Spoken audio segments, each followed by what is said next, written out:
have you seen anything like that?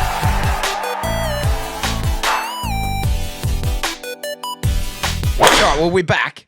Now, this is different today. Obviously, I'm by myself here. I don't know how we're going to cut this together. I'm going to give you the rundown of what it looks like from my side. I don't even know where this is going to be inserted into the podcast. Joel and Ron are in Kalgoorlie, or have been the last couple of days.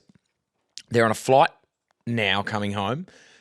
We're doing an email podcast. We said the other day we've got all these emails and we're just going to go, hey, time to give back to the listeners. Let's go and answer all their questions. So this next hour or however long it's going to take, you're going to hear from me, you're going to hear from Ron and Joel, and we're going to be answering your questions. Now, I sent them half the emails. I took the other half the emails. They have recorded their own thing, and they're going to send it through to Jaden, who will pass it on to Larea, who is going to edit it. I'm going to answer mine, so I don't know where or how it's going to be joined through. It might be the best podcast you've listened to. It might be a train wreck. But stick with us. I'm not sure if Ron has done the housekeeping. That table's wobbly. Okay. Oh, jeepers. Are you going to clean the house? Or okay. Wait. I'll be Hammer. We're back. That's right. We're back. And I'm going to throw it straight to Chopper. And mate, cleaning the house. What's going on? Recently played Kalgoorlie, and you're either in the fairway or you're in the red dirt. And if you don't have your rock club, you're going to ruin your clubs. That rock club is becoming a Patreon.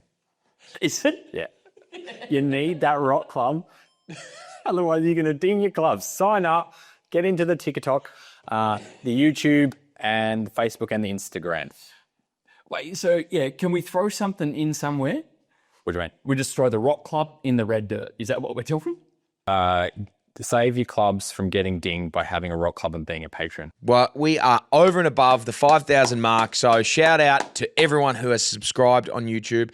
We are locking in the John Daly Classic. That is soon to be coming up. We're going to be drinking beers. We're going to be having a 9 holes round of golf, and it's every beer is a shot off. We're going to work through the logistics of it, but that is happening now. Thank you very much for getting us to 5,000. If you haven't subscribed, still get there. Get on, subscribe to YouTube. It's a very visual podcast. Also, if you haven't followed us on Instagram, we're on TikTok, I think, as well.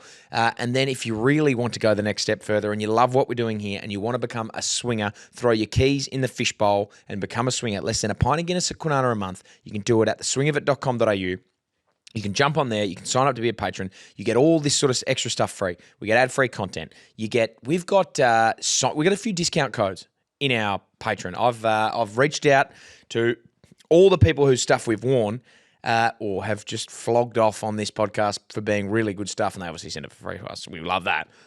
But we've got discount codes for everybody. So if you're a swinger, you've got it, and you've liked something we've worn in the past, there's discount codes on there for that. Jump online there and have a look.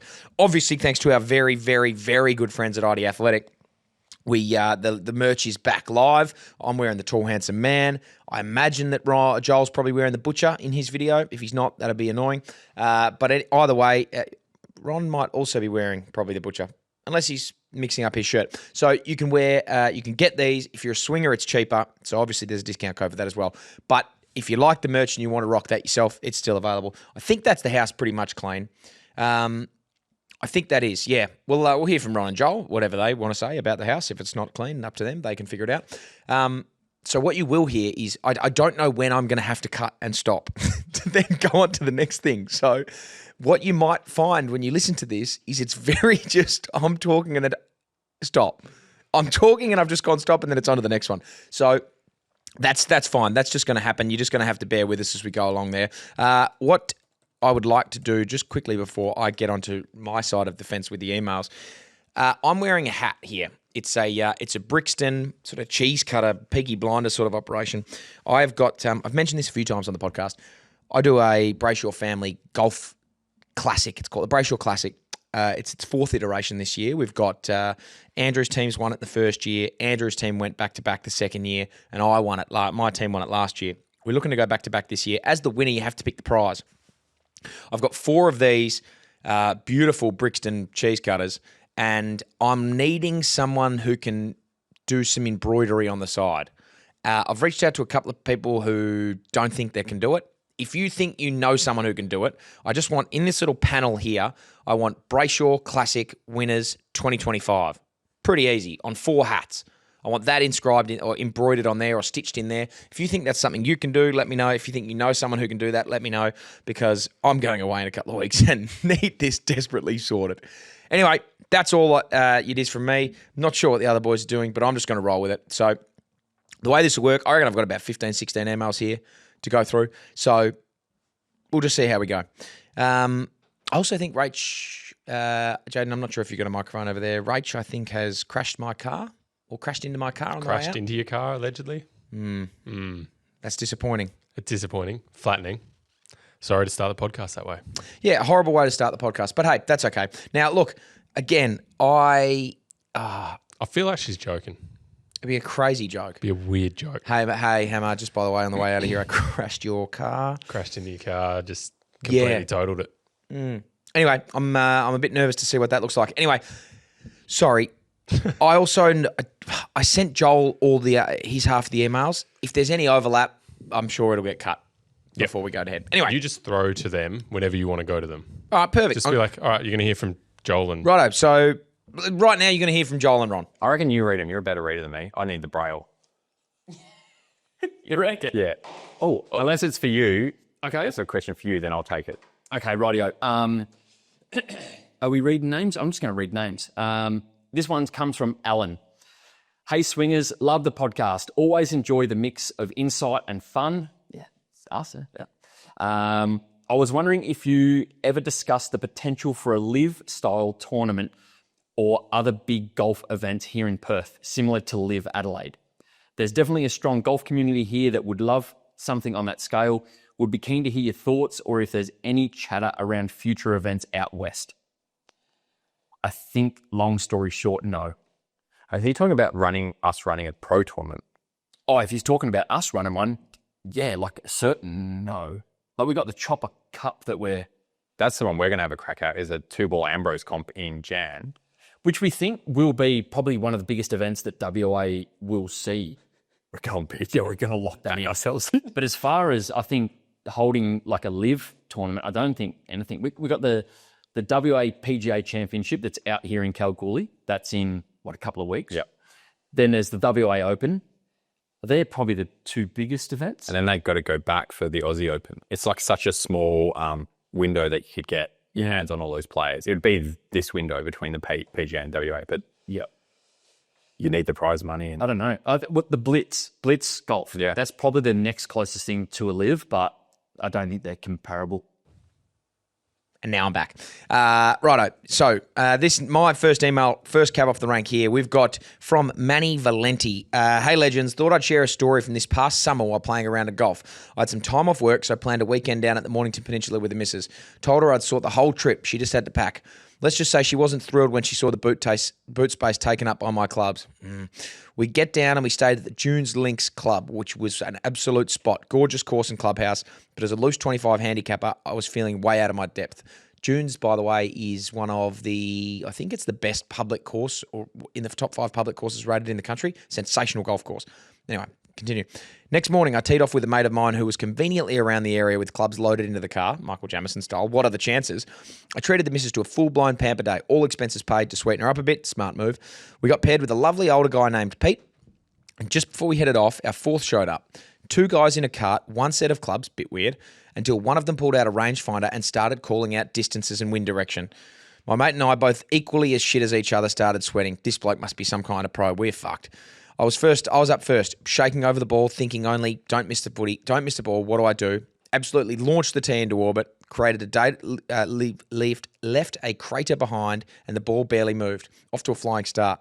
Then there was Stephen, the semi-pro, playing off the blacks, absolutely bombing drives past us. The sound of his ball cutting through the air, magic. I was totally rattled by it, but completely captivated. I never wanted to be so good at something so badly in my whole life.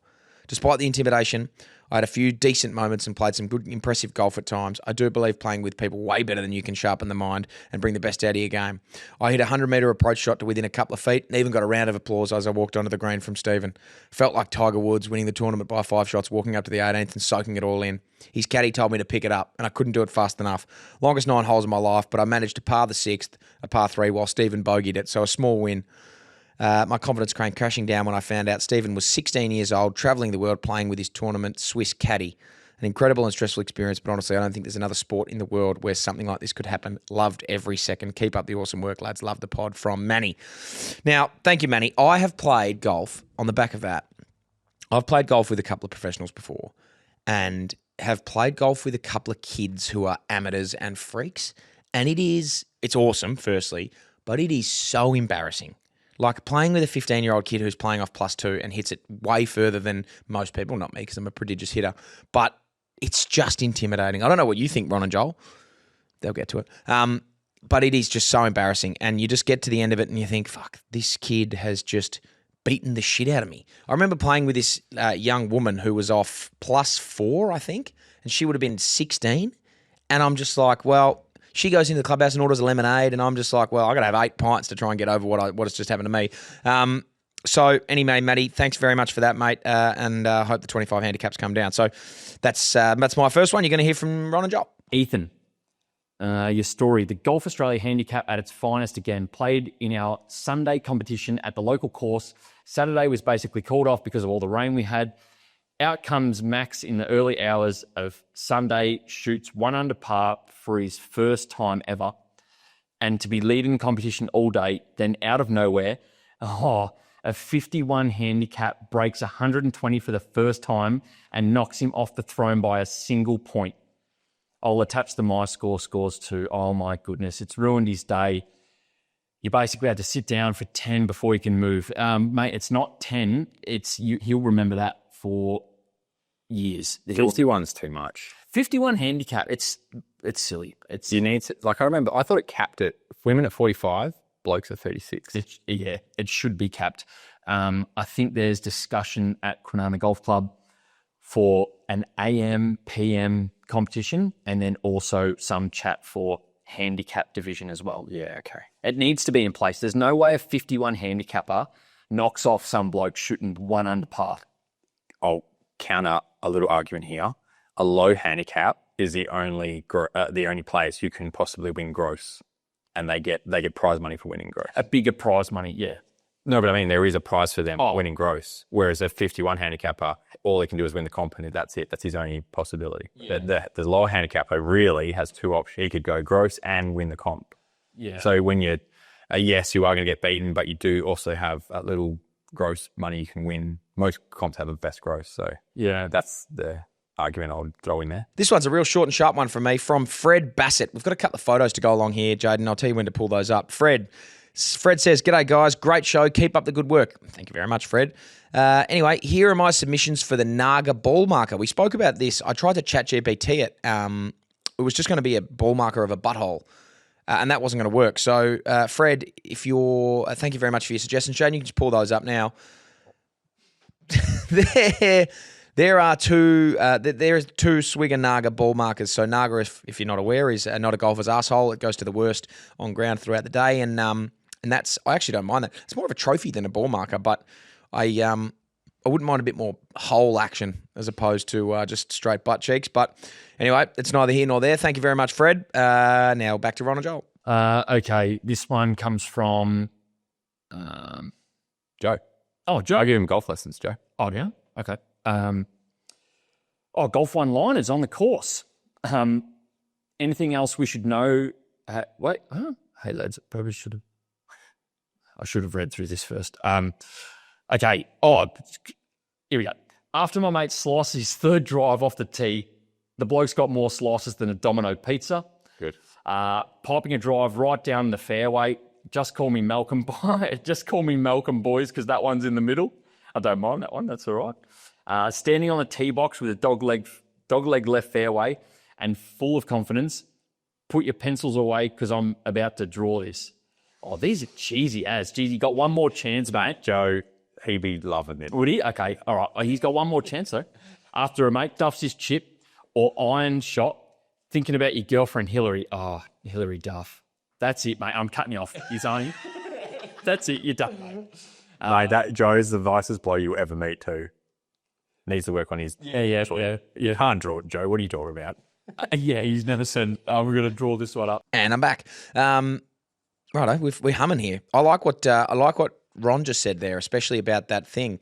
So that was really good insight about that one. Next one here, we got a bit of a Naga story on the back of my previous one.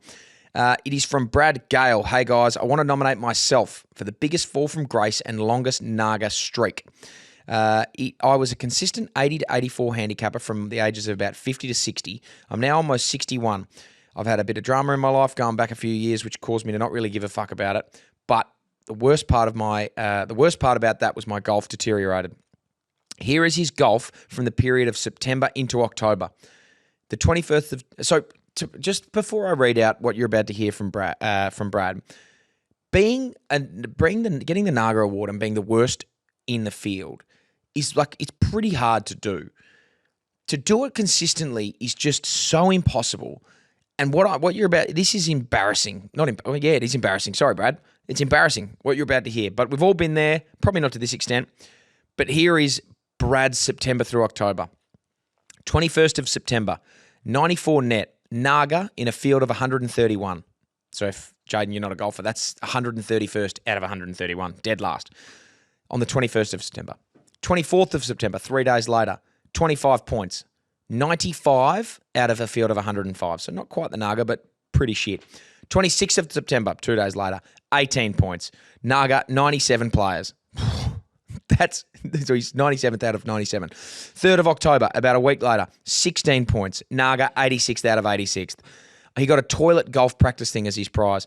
5th of October, another 2 days later, 93 net, Naga. He was 7 shots more than 91st place. So he was 92nd and dead last. 10th of October, 5 days. He's giving himself a little spell here. 15 points. Naga, 91st out of 91st, 5 points less than 90th place. The prize the club gave me that night was a hand mirror, so I could always be able to use it to take a good hard look at myself. I was also in Thailand playing golf prior to that and won 2 Nagas in a field of about 40. I lost all confidence in chipping, so I was Joel 3 months ago. I drive it like a tick, either block right or low snappy hooks. I drive it like a ... tick. So you got to fill in the blanks with the ... I think you know what that was. The only thing I could do is putt, but usually never got the chance to do it much. It's money well spent on a lab putter. I've started to turn around and I'm in Thailand playing golf for a living, but I've a much inflated handicap. I've made some changes in regards to off the tee, much slower swing with a better transition, working on my short game. Scores of the last few rounds, 40, 33, 38, and 37. There we go, Brad. Can't see myself getting back to a 7 anytime soon, but at least I don't dread going to golf anymore. That's a horrible, horrible, horrible Naga. That's really, really bad. 131st out of 131st, 31, 97th, 86th. Oh, that's poor. What do you think, Joel and Ron? Okay, this one comes from Wendy. Love you guys and really look forward to your weekly YouTube segment. Is it possible for you to let us know how you all met and decided to do the podcast YouTube together? Great question. I think we might have answered this a couple of times, but... Yeah, Hammer reached out. Oh, no, the way it actually started, I went on the radio and Will Schofield, who owns BackChat, it was his segment and they called me. Will had no idea. Was that on 6pm? Yeah. We had a chat. He laughed and then he straight away rang me, goes, mate, let's link up, let's do something else. And then it probably went for about a year. And then Hammer got the ball rolling, contacted us. We came in, had a chat.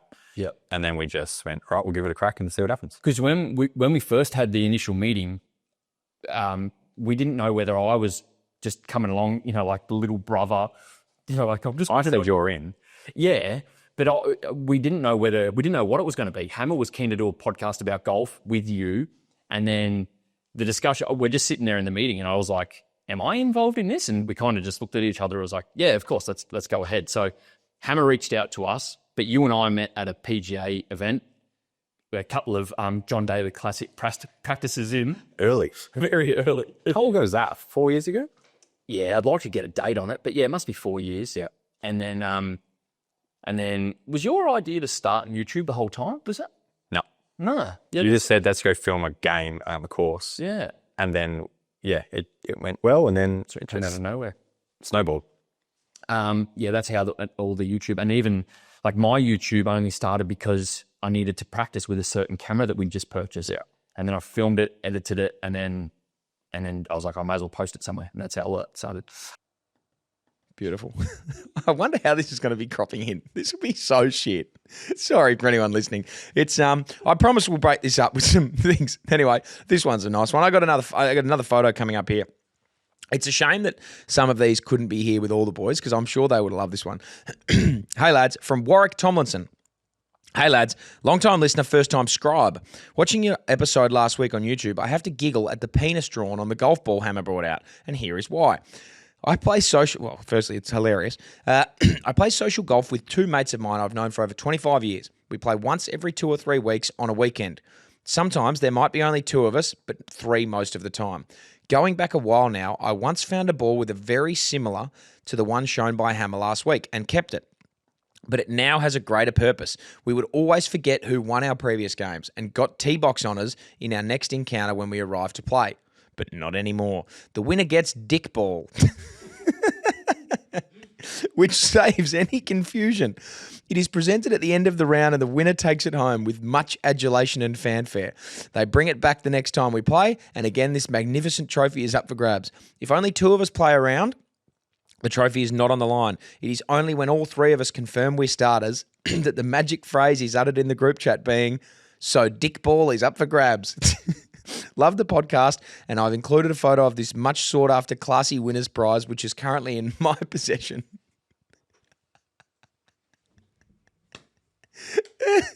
If you're not watching on YouTube, go on YouTube and have a look at this because that is just a poorly drawn penis and some testicles on a really old, what looks to be almost, I think it might be a Bridgestone if I can see that little thing on there, but it almost could be just a no-branded white golf ball with just a horribly drawn shaft and balls on it. Anyway, thanks very much for that, Warwick. Joel and Ron, back to you. G'day, Hammer, Ron, and Joel. This one's from Daniel. Love the pod, boys. It's what gets me through the drive to work. And Joel, mate, watching you out there gives me hope. I'm not actually that far away. Thanks, mate. I'm more than happy to boost the confidence. Now, I need some advice. We've got a mate who's been part of the golf crew for years. Great bloke, known him for 25 years. Wouldn't swap him for the world. But his golf is something else, and it would make it even better. He's a left-hander, so every slice, shank, and reload looks twice as awkward coming from the wrong side of the road. A typical hole with him goes like, rocks up to the tee with a pocket full of balls like he's running a side hustle driving range. First swing, banana slice, reload, second swing, worm burner, 75 metres into the rough. While the rest of us are still 150 back waiting to hit, he's already having another lash straight back into the jungle. When things get ugly, which is often, he just scoops the ball up and places it neatly on the fairway like he's setting up a picnic. Misses once, clips it the next, trickles onto the short grass, then somehow scrapes one onto the green. Then comes the putting circus. Walks straight over my line, has a crack from 10 foot, leaves it 6 foot short, putts again, leaves it 2 foot, gives himself a gimme, picks up and proudly declares, that's a 6. I like that bloke. I like him. That's your video. That's pretty much my whole YouTube channel. There's a difference if you're cheating and saying it's a 6 or just having a giggle knowing that you've just had a 15 and saying it's a par. Now, we're not playing comps, just a social knock with mates, but it gets frustrating. The problem is he doesn't take feedback well.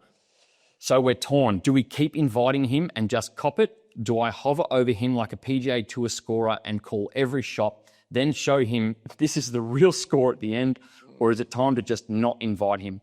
I'd hate to wreck 25 years of friendship over golf, but I'd also like to play around without feeling like a Monty Python sketch. What's the advice, boys? His mates need to get together and get him a voucher for a lesson for his birthday, Christmas. Do you know anyone that gives lessons? No one decent. No, neither. He needs, I don't know, there needs to be a lesson there just so he can get him play. He's probably more embarrassed and he's just saying a 6 because he can't, he'll say a 14. Yeah, but at the same time, yeah, you can tell the boys are, they're frustrated. If it's gotten to a point where you write an email to a bunch of blokes on a podcast, it's gotten serious. But honesty, you just have to say, mate, it's not. I'm putting you down for a real score, and if you don't want to do it, then bloody, this is golf. We play by the rules. If it's getting to that point. Yeah. Yeah, I don't know. That's a tough one. He's your mate. You don't want to lose a mate of 25 years over a stupid thing like golf as well. A social game of golf as well. A social game, yeah. I think get him a lesson voucher, or get the boys to get him a lesson and see if he can. If there's money on the line, it's a whole different thing. Yeah. That you don't put up with it. But because it's just a social, you just have a bash. Yeah, that's I reckon you let it slide, unfortunately. 25 years of being mates with someone over a game of golf. Not worth it. And I'm back. This is just some back and forth. All right, I reckon I might do 3 more, and then I'm going to mix things up and maybe throw a little something else in there. From Cam White, there's a photo attached with this one as well, Jaden. Chops, Phuket, ... room TV. I don't speak Thai, so I could be wrong, but I reckon I've got you on the scoreboard. P.S. While I have you, genuinely had enough last Saturday. 4 handicap, white tees, couldn't double bogey if I tried. Cracked it on 10, which I'm not proud of, and went home to proposition the wife instead. She said no, so shit day all round. Any tips on expectation setting? Here's one for you. Reckon I've hated golf the lower the handicap I've gone. Not the group I play with. They're knobs, by which I mean they're the best blokes that I know, and they're the best part of my week. WTF, need help. So as you pulled the photo up... This is just a photo of Ron on some dude's search history. He's obviously looking up some Thai. Is that Thai? Looks Arabic? Does it? I don't know. I don't speak Thai, nor do I speak Arabic. But I can definitely read the top one. That says Ron Chopper Golf. So that's good. At least he's getting the algorithms over there. Any tips for expectation setting? Is it Thai? Okay, looks Thai, sure. Any tips on expectation setting? Well, if you're coming off a shit round of golf and you're going home to proposition the wife, I'd just say only do that after 36 or more points. Exude confidence that way. But in terms of expectation setting, I'm a guy who just goes out there and says, I want to have 50 points. I'm always falling short of that, but I think that's a better way to do it than going in there. Joel would say the opposite. Joel would be like, I'm going to go in here and have 10 points, and if he has 20, then he's happy. I would say, go shoot for the moon. Expectation setting, throw it out the window and have 50 points every time. Thank you very much for that, Cam. What do you think about that, Ron and Joel? What's Cameron? Here we go. Father's Day is here, and I'm planning to spoil the old man off. How long ago was Father's Day? A little while ago. How long have these emails been sent through? Well, Hammer's the 2nd of September. Hammer's just a busy man. They made it into the grand final. Did he do much? Yeah, he got best on ground. Did he? Yeah, he actually did. He played it over. Later, I was on blame. Father's Day is here, and I'm planning to spoil the old man with a round of 18, the classic type of father-son bonding. I'm after your picks for Perth's top 5 golf courses. I reckon you go Araluen, Meadow Springs, Joondalup, Secret Harbour, and the Cut. Yep, spot on. They're the top. They're the 5 that I'd pick as well. They're Sun City, maybe. Yeah, if you're going to go north, Sun City.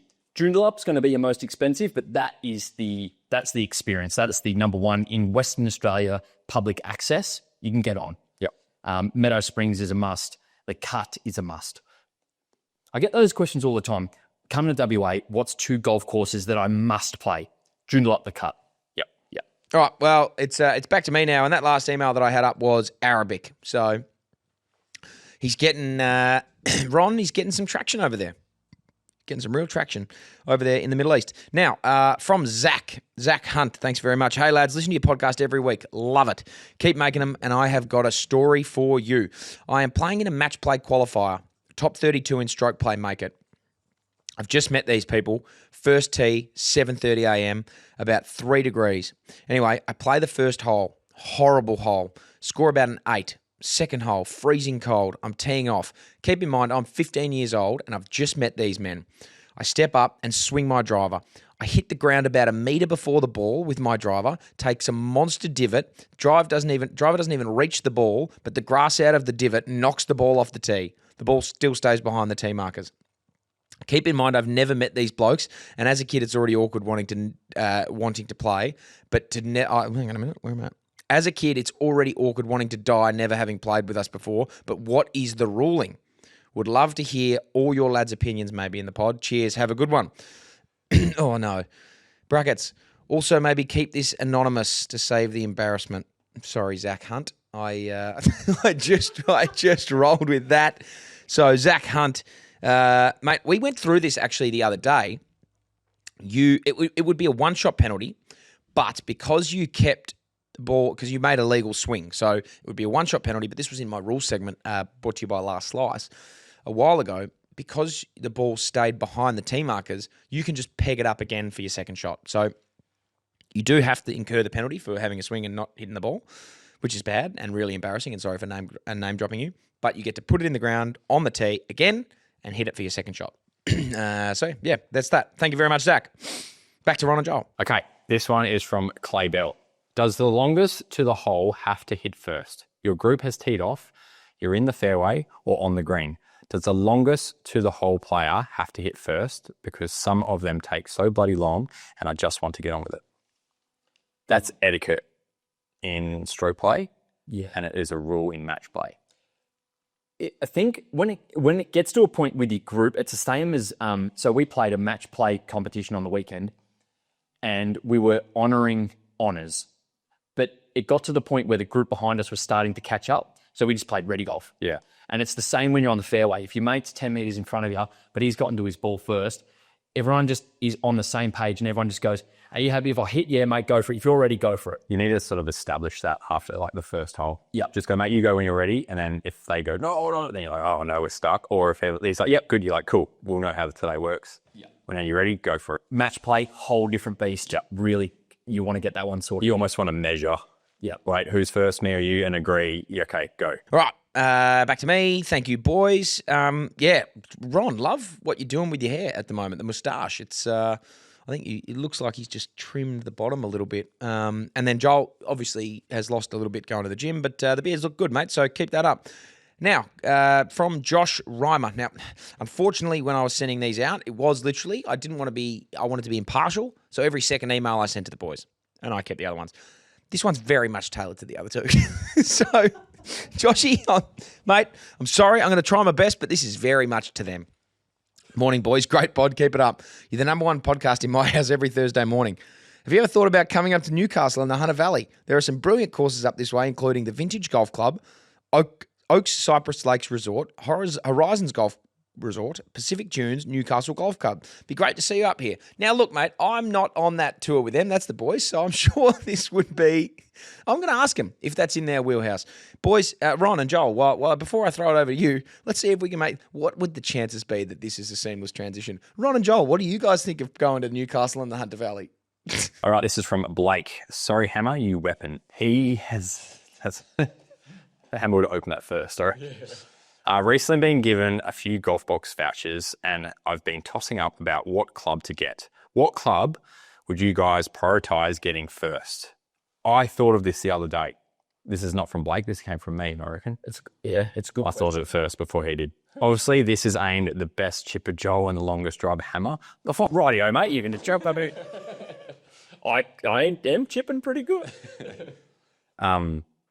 I was thinking about this because I had a person rock up with a beginner kit and then they were asking, what should we get? And I was sitting there going, be far out. What do you get first? And I'm talking, let's say it is a really bad set all round, bad driver, 3-wood irons, putter, wedges. Do you want my answer? You go first because apparently Blake wants you to answer it. I'd bookend it. I go, it's either between driver and putter. I feel like you can putt with almost anything and you need to get that putter, the putter that's suited for you that you like. But so then I'm going to say driver. It's driver. Fitted for a driver. Yeah, I would say driver. Yeah, a couple of those like beginner kid drivers are terrible, aren't they? And then it makes you worse because you're hitting them sideways and then you're hitting your dodgy irons out and you're having a terrible time. Yeah. I wouldn't go spending too much. You would almost just go on marketplace and get a nice half-decent driver that's 3 or 4 years old and that'll be a good start. Yeah. And then work your bag up from there. Because you have a think about it as well. It's like you can just ask someone, what do you reckon my rough swing speed is? Do you think I need a regular, a stiff, an extra stiff? And then you can kind of just work on that. You get a stiff shaft and then you can start narrowing it in from that point. Yep. Golf box vouchers, you just go and get they do some pretty good drivers. Get the Sim Max 2. Yeah, get like something that's 3 or 4. If they've got it, 3 or 4 years old. Yeah. I read something that with drivers that from like something that is 4 years old to today, you might see a couple of meters. Yep. But probably what they have improved is dispersion. Like they've straightened them up. So yeah, 4-year-old driver, 5-year-old driver, you'll be good to go. Righto, back. Welcome back to me. I'm going to do one more here, and then I might mix things up and throw some last slice in there. So this one here comes from Darcy Perkins. Darcy says, please help me, lads. What am I doing wrong? Cheers, Darcy. We've got a video that will show up here. I don't think this one goes for very long, so we might have to... All right. Okay, Darcy, can we just rock and roll that one for me there? Now, I personally look at that and think you're not swinging hard enough. I think you need to be throwing your back out a lot more. I'm sure Ron would actually have some real-life advice for you. See, I think that's all right. Now, what do you play off, I wonder, Das? Because for me, that looks like a swing that's probably good. The hips are open at the end. The nice follow-through. I am just talking. I'm dribbling here. I really don't know what to say. It looks like you have a weird, like a little hitch in the back of your swing, which you probably should fix. Get it on a smoother plane. Who am I kidding? But I think you got to hit it harder. That's my thought. Thank you very much, Das. All right, I'm gonna go. Do I want one more? Let me have a look at this one. Is there a screenshot on this that I didn't see? Sorry. While we just go back to Ron and Joel. Hey boys, this is from Jaden. Can Ron and Joel rank the courses they played on the sunny coast? All right, it's tough, hey? None of them are bad? Yeah, there's no bad ones. And they're all so unique. Not one was the same as the other. Yeah. Mullany was so different to Noosa Springs. But they were both unreal. I'd love to go back and play at both of them. This is a way I would just answer this. If I said, right, Joe, you're going back to Sunshine Coast, go play a course, which one would you pick? Noosa Springs. Noosa Springs? Yeah. Really? Yeah. I would... Because it's gorgeous, man. Yeah. Yeah. I would want to go back and try Mullany again. Really? Just because now you know where to go with all those funky holes, like where to aim and things like that. Okay, well, picture, different scenario. You live in Sunshine Coast and you've got a friend coming from WA over and you want to show off. Oh, you would go to, where's the first one we played? Twin Waters. Twin Waters. Yeah. I'd go there just because it was in great nick. It was. It was pristine. There was not a single thing. There was no dry patches. There was no bunkers that were different to the next. It was very good. All right, I got one more in me before I go and do the last slice. So we've got something in the cook. We've got something cooking. The boys aren't here, so it's going to be very difficult for me to do a rules segment today. So I've decided against it. But there's some other stuff that we can do for all the listeners. So this one here from Marco Worth, and this, if you're going to send emails in, this is what I'm after. The subject of this is Hamish has the longest drive, which I respect, Marco. So I've instantly read this one. Now, this one says, hi, guys. Check out my shirt, firstly, and judge my swing. See attached video, Marco. Brackets, one of the fish in the pool tank. One of the fish in the pool tank. Here we go. Oh, Marco's rocking the tall, handsome man. Now, that's a swing. That's a swing. I don't know where you're playing that. That looks like maybe an ex-golf or us. Oh, no, InShot. I'm looking at it down there. Who am I kidding? He's driven the green. I like this. Is that the same video? Or is it? Yeah, that's a big chief. Now, again, I think you should be swinging it harder. I don't think there's ever an opportunity where I would say to someone, don't swing it harder. Ooh, that iron shot looked a bit... not sure about that one, but that was pretty good. Marcus, I was happy with the three of those. Sorry, Marco, I was happy with the three of them. Again, swing it harder. There's nothing wrong with just gripping it and ripping it as hard as you physically can. Joel and Rob, what do you guys think? Back to you. G'day, fellas. There's probably a handful of Aussies in the USA responding to your American handicap concerns. Oh, good. So I figured I'll join them. The local Mandurah boy moved to the States 20 years ago. Yes, basically everything you said in the podcast about the US GHIN system is correct. Wow. Without any research. We did no research. That's why we don't need to research. Just back yourself in. It is 100% an honour system. Wow. The scores are entered by the player. If they choose to enter the score or not, they could even enter an entirely different score. What? What? Some clubs will manage the players' handicaps. So if they have a weekly Saturday morning members comp, once you finish your round, turn your card in, the club will enter your score into the system. At my club here in the sweet home, Alabama, oh, yes. The club only enters the scores you post during the annual club championships. All other rounds are to your discretion. That's dodgy. It's so dodgy. So once a year, a legitimate score is entered, and then it's up to the players to honour the other 51 weeks. Jeepers. I can't believe that it's true. It's like hearing a bad story. That's finding out the boogeyman's real. Oh, nah, he's just... Yeah, And then people go, oh, Joel's off an 8 handicap. Like, no way. Mine are all real scores. yeah, now you can just respond to any American and go, Yeah. mine's legit. Come and play at Quinny and hand in every single card. Now, this is probably, I don't know where we're going to inject this. This will be probably halfway, maybe a little bit towards the end. This podcast could be just to have it could be a genuine disaster by this point. And if it is, I'm sorry. It probably happens again. You know what? You're in for an exciting treat because if this is shit, which it could be, it could easily be really bad. And if it is, I apologize. But what you're in for after this is going to be great because not only are we back next week, I'm on the beers next week, so I'm going to be pissed. We've then got a show at Last Slice in Midland on the 24th of September, next Wednesday. We will be there in the flesh, on the cans, drinking Guinness, having fun. That's next Wednesday, so look forward to that. So if this episode's shit, not only have you got me being pissed next week on the podcast to look forward to, you've got us at Last Slice to look forward to, and then what is going to be probably I haven't looked forward to something much more than this. Then we're going to do I'm going to peel back the curtain here. We're all going away. They're going to Japan. I'm going to Europe. By the way, I've just got, I may or may not be playing Royal Dornoch over there, which will be, or Schmornoch. I'm not allowed to, probably shouldn't be saying it. May or may not be doing that, but potentially that could be something that I do over there. But what we're doing in the meantime, because we're away for a couple of weeks, we're not all together. So instead of doing something like this, where it's very disjointed and it could be shit, and I actually don't know how it's going to turn out, I'm sure it will be pretty funny along the way. But what we are going to do is we're going to set the cameras up, we're going to set the microphones up, and we are just going to drink beer and record a podcast that is going to go for about 4 hours. So what you're going to hear, and then we're going to cut it. At the 1 hour mark, we're going to cut, release it 1 week. We're going to cut it the next hour, release it the next week. Cut it the next hour, release it the last week. Cut it the next bit and release it that next week. So what you're going to hear is 3 blokes who start off okay and then over the course of 4 weeks just get more slur in their words, more and more and more. And by that 4th hour, every hour we're going to have to reset and clean the tank. And do some housekeeping and sweep some sheds.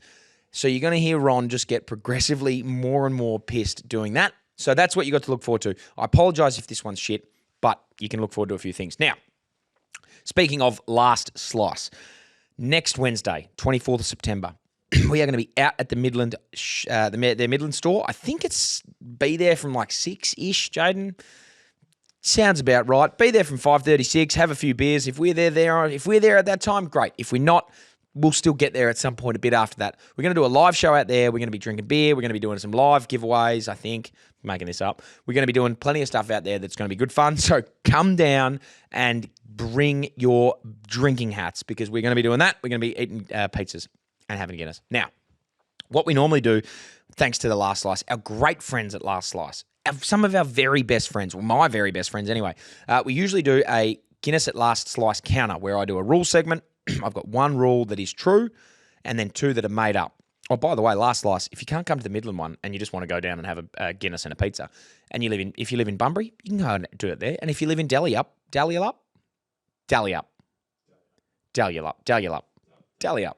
if you live down in Dalyup, you can also go to their shop down there. So plenty of opportunity. If you can't come to the live show, but you still want to go and have a Guinness and a pizza, you feel free to do that in Bunbury or Dalyup. Normally, as I said, we would have the boys here and we would do the Guinness at Last Slice counter to see who gets the rule segment.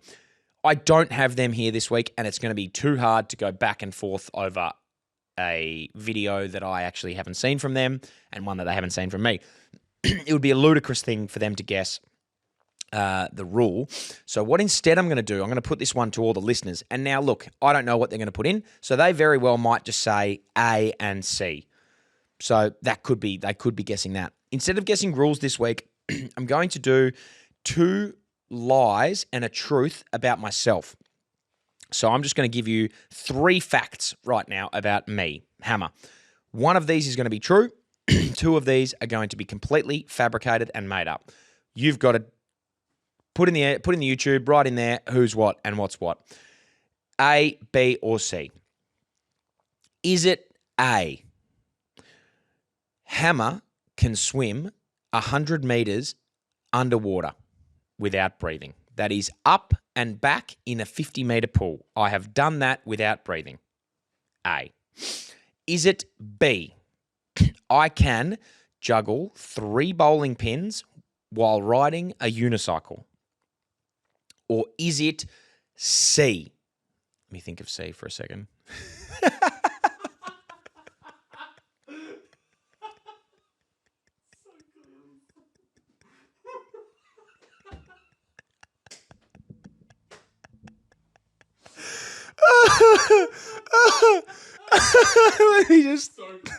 Let me just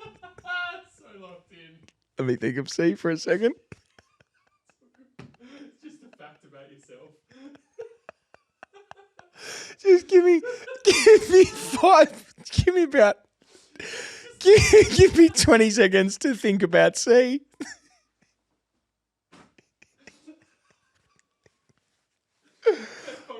Oh, this is the best episode we've ever done. Oh boy.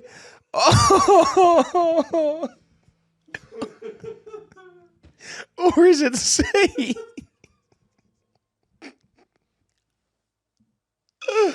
Oh, or is it C? Or is it C? It could be C.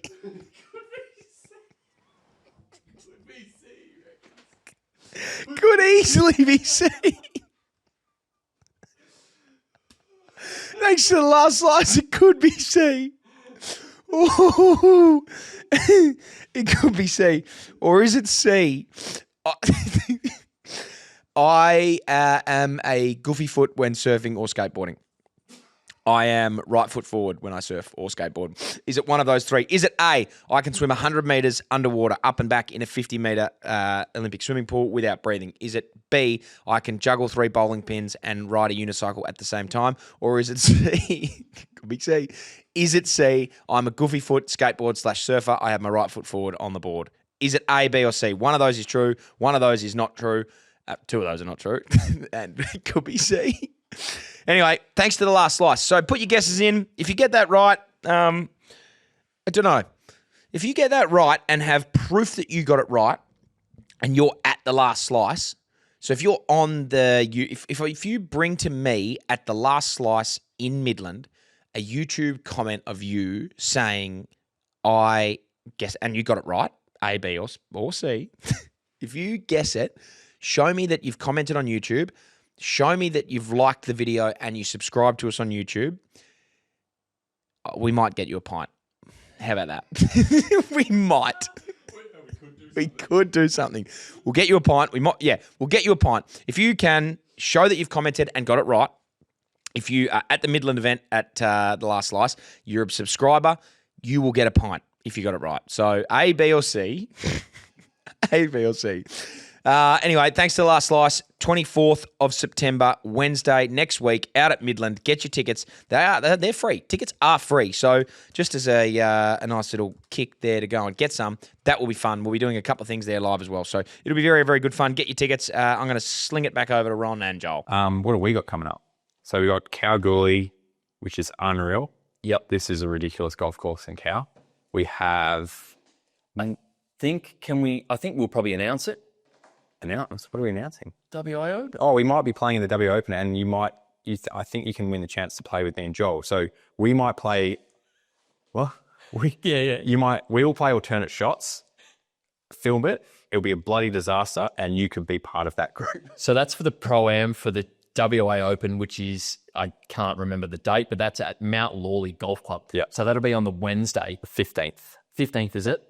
I loved the idea that we would play a 2-ball air bros and actually, like, if we have a better score than the professionals, Submit that. yeah, submit the card.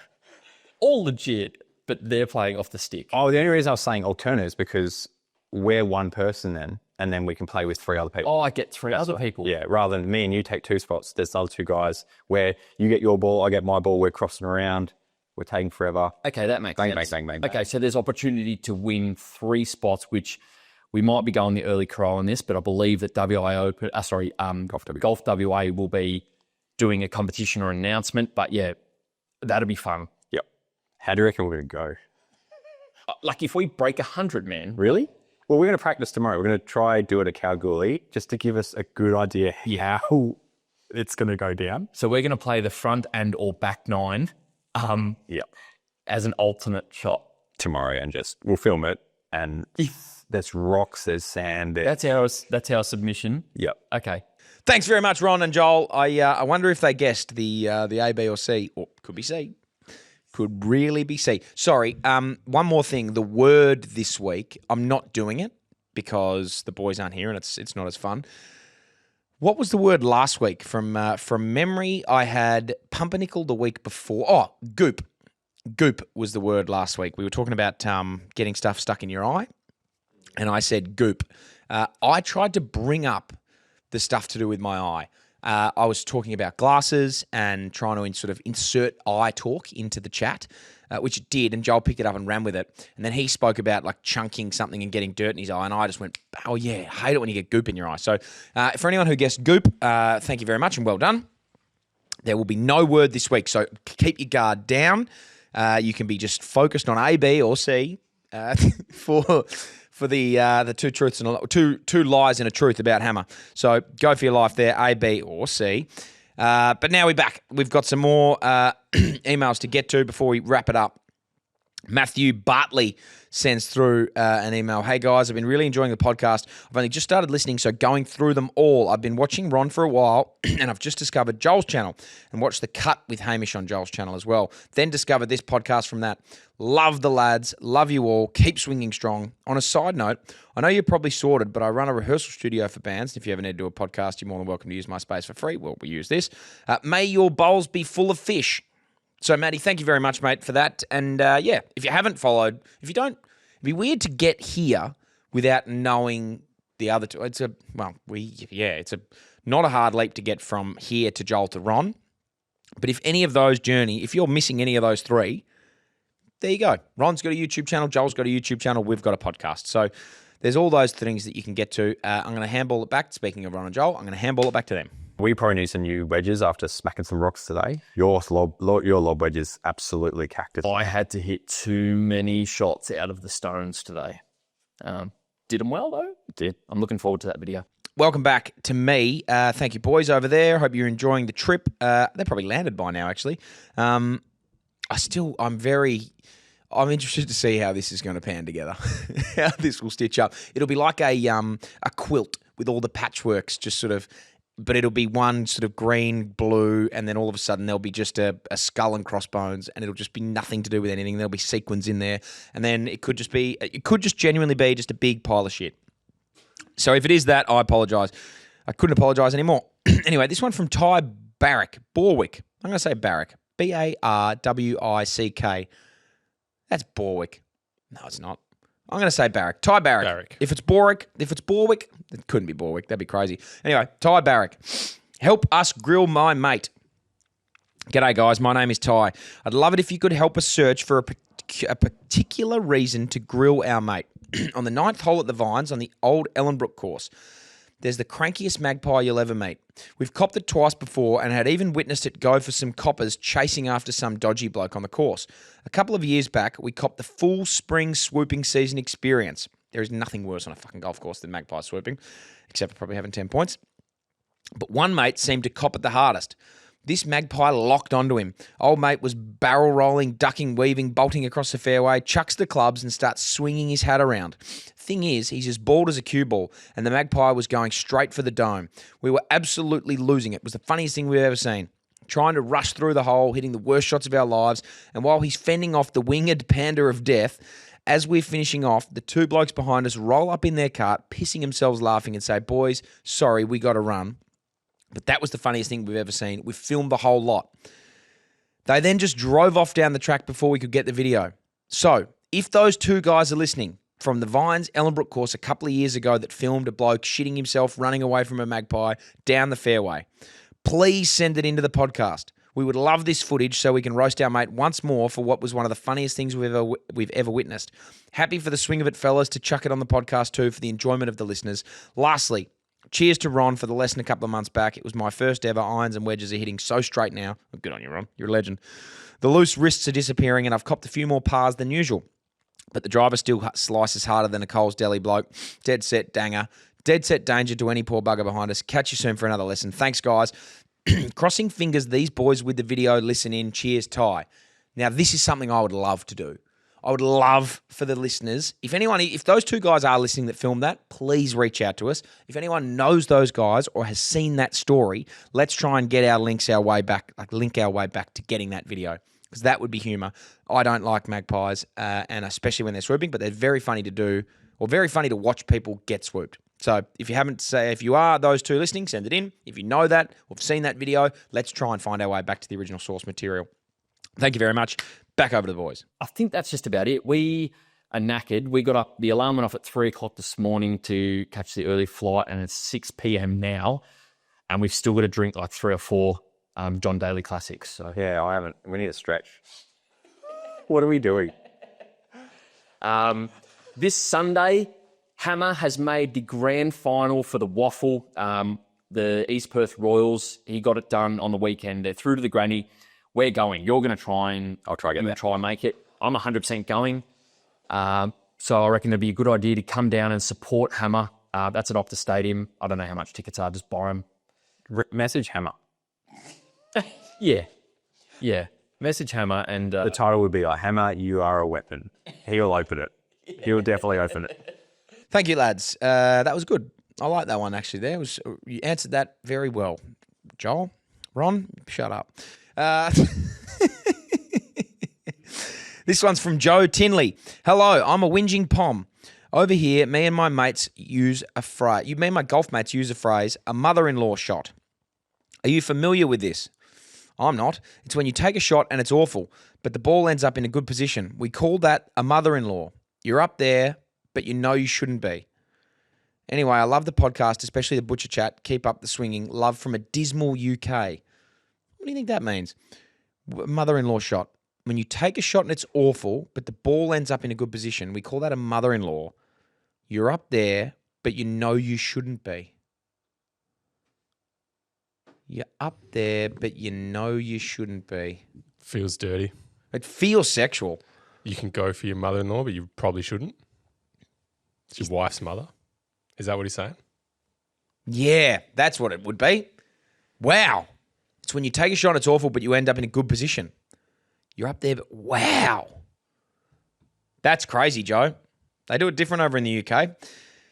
Yeah, anyway, the mother-in-law shot. If that's not what it is and we've just gone there, well, then that's on us. That's on us, I think. Anyway, what do you guys think? Ron and Joel, you ever heard of the mother-in-law shot? Yeah, I haven't. We need to stretch. This one is huge. The title of this one is the world record in Stableford points. This was sent to me on the 12th of September, so this was only last week, from Jacob McDonough. Hi, guys. First of all, before I get into this story, the podcast is great. Man, I listen to a whole lot of pods with comedians and other golfers, and I don't think any of them have made me laugh out loud as much as this one does. Thank you, mate. I hope this one's making you laugh too, because at the moment I think it might be shit. Please keep doing it, even if the numbers are shit. No. Okay, Jacob. It's definitely going to pick up and get flying at some point because the chemistry is top tier. Well, the numbers aren't shit, actually. And if you look at New Zealand with the number one podcast over there, we are the number one growing podcast on the planet. So there's that. So anyway, Jacob might be getting his wires crossed. Anyway, now, this isn't my story, but the story of a guy called Tayden. It's a strange name. And it only happened a couple of weeks ago. I have played best ball against this guy for years now. He finally decided to go and get his handicap. A few of us have played together before. I'm off a 13, and other guys around are mid-teens. And when we play with Tayden, he's decent, like would shoot low 90s, maybe high 80s sometimes. So he's a relatively decent golfer. The other week, he told me he got given a handicap of 54. I lost my mind thinking, what the fuck? We need to get you on an Ambrose team or something right now so we can capitalise. That can't be right. I was like, bro, there's something wrong. There's no way. He said he handed in mid-90s and an 88. So he had 2 mid-90s and 188 in his 3 handicapping cards. Fast forward a week or so, he's going to play his first comp at Parkwood Golf Club where they gave him his handicap. He has told them about it, and he's checked in with the pro shop and pretty much told them there has to be some kind of mix-up because I can't be off 54. These were the cards that I handed in. They couldn't do anything about it at the time until he hands in another card. So in the wise words of Eminem, he's got one shot and one opportunity. And this dude proceeds to go and shoot 85 off the stick for fucking 72 Stableford points. Oh my God. Can't believe it. He checked, and it's an official world record. I'm pretty sure Parkwood is trying to enter it in the Guinness Book of World Records. He'll keep us updated on how it goes. Brackets, surely it won't because it's some kind of glitch, but he can't believe it. I feel like because he tried to warn them and did everything he could, he probably deserves it, but he doesn't know. The scorecard is nuts. Keep up the great work, guys, and for the love of God, tell the tall, handsome man to talk. Well, let the tall, handsome man talk. Come on, let him go. Imagine the people coming into the clubhouse and seeing 72 points. Maybe blur out his last name just in case. I've just read that and already shared it with Jaden, so we're not doing that. Sorry. Here we're whacking him up there. You can't blur it out. Tayden has had 72 Stableford points off of 50. Look at this. So let's just say he tees off one. He's gone around. So Tayden has gone to the pro shop and said, this can't be right. There is no way this can be correct. I've handed in a couple of 90s and an 88. I should not be off 54. They've said there's nothing we can do about it, mate. You got to hand in one more card, then we'll sort it. He goes out.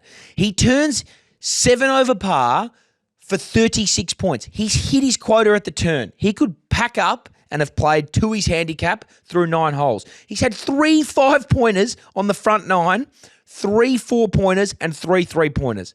Not a single 2-pointer in there. Every hole he's played above his handicap. That's at the turn. To then have the stones, the sheer plums on you, to go out there and just lug those big fucking nuts onto the 10th tee box and think, I'm going to do it again. And step up and have 36 points again on the back 9. 1 3-pointer, 1 5-pointer, and he has had 7 4-pointers on the back 9 for a net, what's that? 72. He's had a net 36. He's had a net 36. That is ludicrous. So he's had, oh my God, he's had a net albatross. This is his net. Albatross, birdie, eagle, albatross, birdie, birdie, albatross, eagle, eagle, birdie, eagle, eagle, albatross, birdie, birdie, birdie, birdie, birdie, birdie. Oh my God. He has gone a net 36 under par. That is stupid. 72 points off the stick. I hope that gets ratified as an official world record, even though it was a glitch in the system. I would love to see that, Tayden. Yeah, wow. That's crazy. Wow. Anyway, thanks very much, Tayden. What do you think of that one, Ron and Joel? Get your rock club, become a patron. Throw your rock club in the dirt. Very good. Oh, yeah. Like, follow, subscribe, all that stuff. But tell your friends. If you know someone that plays golf, say, have you listened to The Swing of It? It's a great podcast. Or even if you don't think it's great, just tell them anyway. Okay, and we're back. We got a couple more to go through here, so bear with us. Thank you very much. I know this. I actually don't know how this has gone. This could be really good. It could be really shit. Sometimes maybe good. Sometimes maybe shit. Anyway, this is again. This one is probably for this is actually for everyone. From Michael West. G'day, choppers. I'm going to the Ryder Cup in New York. Do you want any vids, photos, or commentary? Yes. Yes, we do, Michael. We would love some. We would love some videos. We'd love some photos, and we might reach out to you to get a little bit of commentary when you're over there. But yeah, we would love that. So we'll keep that in mind. How do I do that right now as I'm looking at it? I might star that on the email so that we remember to get back to that. That's probably how I do it. Anyway, thanks for it. What do you think about that one, guys? Should I do a tip? I haven't thought of one. Yeah, go on. Low arm. Yeah. Joel fix Joel's swing basically by getting what you call your lead arm, so the left hand if you're a righty, and just it feeling like it's a little bit lower. It's not in his mouth, it's down lower. Yeah. Draws. Won't work for everyone, works for Joel. There's me tip. The last email for the day for me. This one's a cracker. It's got a couple of photos on there as well. From Ben Kerrigan. This one's directed at me, which is nice. G'day, Hammer and the assistant hosts. Stiff to the other boys, but thank you, Ben. Just hitting you guys up for a bit of inspiration. I'm going to be playing the world's longest golf course, the Nullarbor Links, in a few weeks, and need some pointers about staying warm. Being that there is about 200 kilometres between holes, I'm nervous I won't be able to use the first 15 holes to warm up and have a good final 3 holes like usual, as no doubt a meat pie and a nice coffee at each servo will cool me down. Any help would be much appreciated. It's going to be tough to stay warm with 200 kilometres of driving in between. How long do you reckon it takes to drive 200 Ks along the Nullarbor? How quick do you go? Like 100 and... Is there a speed limit along there? 130, 140? No, just kind of like 110-ish, 100. Depends if you're towing or not. So if you're not towing and you're going 100, it takes 2 hours. Yeah. Well, it's simple math, isn't it? Pretty simple math. Pretty simple math. So that checks out. So let's just say it takes 2 hours between holes. It's going to be tough to stay limber and loose. Sitting in a car's a long Yeah. time. Long I'd say just do time. a little bit of stretching. Get onto the first tee, maybe have a couple of practice, maybe have 8 practice swings, and then really just rip it. It's a long time between. If you have a shit hole, if you have a moose on Nullarbor Links and have to drive 200 Ks to your next hole, you're flat. Anyway. You're thinking about that a lot. You are thinking about that. We are doing the links on the way to Alice Springs for the shitbox rally to raise... Is that a thing? The shitbox rally. That's it. That's what he wrote. We're doing the links on the way to Alice Springs for the shitbox rally to raise money for the Cancer Council. Well done. We'll be stopping off each hole on our high kilometre 1987 Toyota Camry. Oh, look at that thing. Bloody hell, Benny Kerrigan. As my wife and I are Kerrigans, our team name is Tell 'em He's Dreaming. I like that. We already have some local sponsors on board, including Safe Styles. Shout out Safety Styles, one of the great pairs of sunglasses you'll ever see. If you guys, and Joel would agree with that, if you guys would be interested in giving us a shout out on the pod, that might really help raise some money and some much needed funds. Absolutely. Love what the boys and the man and woman here are doing for the Cancer Council. So team tell him he's dreaming. The Kerrigans, good work. Either way, we're just bloody keen on the golf course and the rally. Cheers, legends, and I will see you at the last slice next week. Ben and Abby Kerrigan. So there they are in their 1987 Toyota Camry. They're going to be going and playing the Nullarbor Links. They love the podcast. They're going to be at the last slice. So everyone, if you're there, get around Ben and Kerrigan, Benny and where are we here? Abby Kerrigan. We might do something for you guys at the last slice if you're out there. We might do something, try and help you raise a little bit of cash. So thank you very much there. Now look, that's all I got. I don't know what the other boys have got. If I'm going to handball it to them one more time, just to see if they've got anything to finish. See you later, boys. Actually, no, I'm not going to do that because I know they will finish with some butcher chat. So I'm going to finish myself here. And then I'm going to let them finish. And then if that doesn't work, then who knows. So, a couple of things. I'm going to clean my own house. I need this hat embroidered. So that's one thing. If you know anyone that can embroider hats, please let me know. Number 2 is these beautiful shirts by ID Athletic. Get yourself one. There are still some available. Go on our website, The Swing of It. Go onto our merch and get yourself a tall, handsome man or a butcher. Sign up to a Patreon. Throw your fish in the tank and become a swinger. Less than $10 a month. I think it is actually. No, it is exactly that. It's less than a pint of Guinness at Kwinana a month to join the Patreon. There's awesome chat in there. There's discount codes to a bunch of stuff that we've got up there for our own merch. There's discount codes to a whole heap of other golf-related stuff that have been sent through and we've worn on the podcast in the previous. Also, we are going to do the John Daly Classic. We're over 5,000. We are locked into that, so keep an eye out on our socials for what we're going to be doing there. But anyway, if you haven't subscribed, go and do that now. What else have I got? The last slice. Yes, Wednesday, 24th of September. Next week, we're going to be drinking lots and lots and lots of beer. And we're going to be having a great time. I don't know what we're going to talk about. It's going to be rogue. It'll be fun. It'll be a laugh. Get yourself out there if you haven't already. And then that's pretty much it for me. I think the boys will have some stuff to do. It's been a really great or a really shit podcast. I'm not sure. Oh, last thing for the last slice. If you're there, comment on YouTube, A, B, or C. It could be C. It could easily be C. Hammer's two lies and a truth. Comment A, B, or C. If you are at the last slice in the flesh, you show me that you've commented on on YouTube, the correct answer, and you are a subscriber to our YouTube channel, you will get a pint on us. So go and do that there. But otherwise, that's it. We'll see you next week. I'm going to handball back over to Ron and Joel, who I imagine to finish us off with some butcher chat. So the butcher tip this week, I went to the Mundajong Tavern on the weekend and I had a slow braised beef cheek in mashed potato and a red wine jus. Oh. Go to your butcher. It's probably going to be frozen because maybe not every butcher's got it fresh at this time of year. Go to your butcher, ask for the beef cheek, get it trimmed up, just Google a recipe and just chuck in this local cut. Have beef cheeks this weekend. They are just the best. When we go to the pub now, I'll get a steak. You show me which one to get. What do you mean? Like Just on a off my triangle. hood. Yeah. Okay. Be like that. I'll say, I want that. And you'll be like, no, you want this one. Okay. It's going to be the Scotch fillet. Okay. Yeah. All right. I'm going to do it then. All right. All right. Hooroo. That's been a podcast.